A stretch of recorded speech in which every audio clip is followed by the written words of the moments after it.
શ્રીમદ ભાગવત મહાપુરાણ ડોંગરેજી બાપાનું વર્ણન સુખદેવ મુનિ સુત પુરાણી જેવાનું વર્ણન આજે 9મો દિવસ આજે આપણી પૂર્ણાહુતિ છે। આજે કથા માં ગંગા માં ભાગીરથી આપણા હૃદયમાં સ્થાપિત થઈ ગઈ છે। હવે આજનો સમય જો પ્રથમ દિવસ યાદ કરો, આજનો દિવસ યાદ કરો।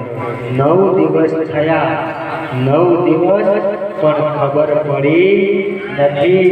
ભગવાને ભાવ મૂક્યો, ભગવાને શ્રદ્ધા મૂકી, 9 પલ જેટલી પણ ખબર પડી નથી। ક્યારે ઠાકોરજી આવ્યા, ઠાકોરજીનો જન્મ થયો, આજે પારણું છે, ઠાકોરજીનું નોમ છે।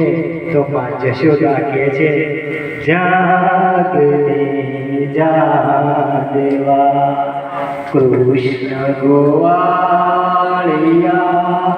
હે જાગને જાદેવા કૃષ્ણ ગોવાળિયા, તુજે તેને કોણ જાશે, હે જાગને જાગવા।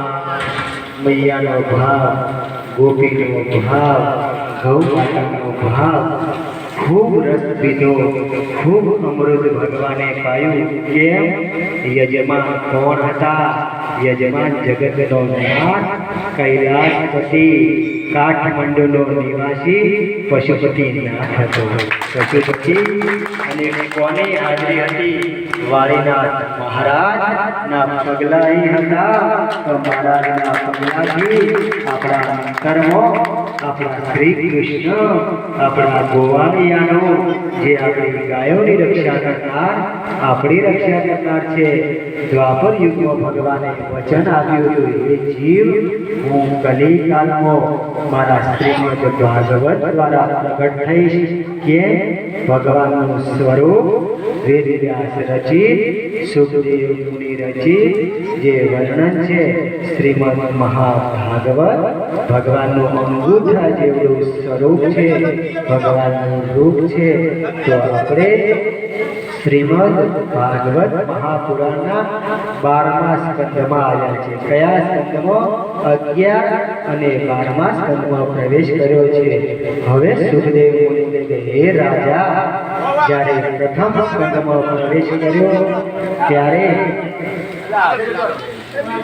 સાંભળવા જેવી વાત છે।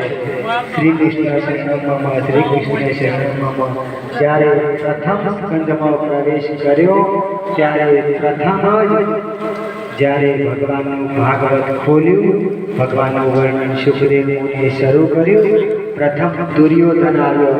જુઓ, ભાગવતમાં પ્રથમ દુર્યોધન કહે છે કે ભગવાન, હું ધર્મને જાણું છું પણ ધર્મને અનુસરી શકતો નથી। મારા સંસ્કાર એવા હતા, મારા મામાએ ઝેર પાયું હતું ભગવાન, એટલે હું ધર્મને અનુસરી શક્યો નહીં। આ દુર્યોધન પ્રથમ કહે છે। પણ 11મા સ્કંદમાં હવે દુર્યોધન ગાયબ થઈ જાય છે।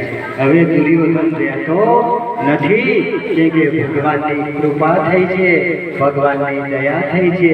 હવે તો ભગવાનનું ભજન દુર્યોધન અવગુણ રૂપી દુર્યોધન દરેકમાં કૌરવ છે, પણ ભગવાનનું નામ આવે તે ધર્મ રાજા પ્રગટ થાય। બસ આ કથા કઈ છે? દુર્યોધનથી ધર્મ રાજા સુધી, દુર્યોધનને દૂર કરી અને ધર્મ રાજાને પ્રગટ કરો। કેમ? આ શરીર હસ્તિનાપુર છે, આ શરીર હસ્તિનાપુર છે, એમાં દુર્યોધન અને ધર્મ રાજા બંને રહે છે। પણ ભાગવત રૂપી કે સારું ઓછું હોય, સારું 5 જ છે અને પેલા 100 છે, પેલા 100 છે પણ 5 દ્વારા એ 100 ભાઈઓને દૂર કરવાના છે, અંદર ભગવાનને હરિને પ્રગટ કરવાના છે। કેમ? આ મનુષ્ય જીવન મળ્યું છે સદકાર્ય માટે। મનુષ્ય જીવન ભગવાન પશુપતિનાથ, ભગવાન ભોલેનાથની ભક્તિ અને ભક્તિને શ્રી કૃષ્ણની ભક્તિ સુધી લઈ જવી આ જીવનનું લક્ષ્ય છે। કેમ? મંગલ ભવન અમંગલ હારી ઉમા સહિત જેહી જપત પુરાણ ભોલેનાથ બે કાર્ય કરે છે, એક રામ નામ અને બીજું રામ કથા. તો રામ કથા ભાગવત કથા આપણે આંગણે છે. હવે પૂર્ણાહુતિ છે. જુઓ 11મા સ્કંદમાં રાજા બહુ આનંદમાં છે. પરીક્ષિત કોણ છે? પરીક્ષિત ધર્માત્મા છે, પાંડવનો પુત્ર છે. પરંતુ જરાસંધનો મુગટ માથામાં આવ્યો અને ધર્મ ભૂલી ગયો. જુઓ સંઘ કેવી અસર કરે, એક અસંગ કેવી અસર કરી. ધર્માત્મા પાસે ભૂલ કરાવી, બ્રાહ્મણનું અપમાન કર્યું. પરંતુ ધર્મી હતો, જાગૃત થઈ ગયો અને સપ્તમ દિવસે સુખદેવ મુનિ કે હે રાજા, હવે કોઈ પ્રશ્ન છે રાજા? તો પરીક્ષિત હાથ જોડી કહે કે હે મુનિ, 88,000 ઋષિઓની હાજરીમાં સૌનક મુનિ નૈમિષારણ્યમાં શુદ્ધ પુરાણી કથા કરે છે. એક બાજુ માં ગંગાને કોઠે, ભાગીરથીને કોઠે. કઈ ગંગા? અંદર ઘટ ગંગા વહે છે. એ ગંગા જે અલગ ધણીની, જે રામદેવ પીરની ઘટ ગંગા જે વહી રહી છે, એ ગંગાની વાત છે. એ ગંગામાં સ્નાન આપણું થઈ રહ્યું છે. હવે પરીક્ષિત કહે છે કે હે મુનિ, કોઈ પ્રશ્ન નથી. મારા જીવનમાં બધા પ્રશ્નો સમાપ્ત થઈ. ત્યારે ભાગવત નહોતું આવ્યું, અનેક પ્રશ્નો હતા.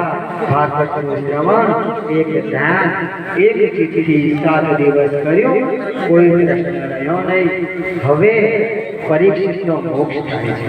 ભગવાન પુષ્પક વિમાન લઈને આવે છે અને પરીક્ષિતને સદેહે ભગવાન વૈકુંઠ ધામ, પોતાનું ધામ આવે છે. બોલીએ દ્વારકાધીશ કી જય.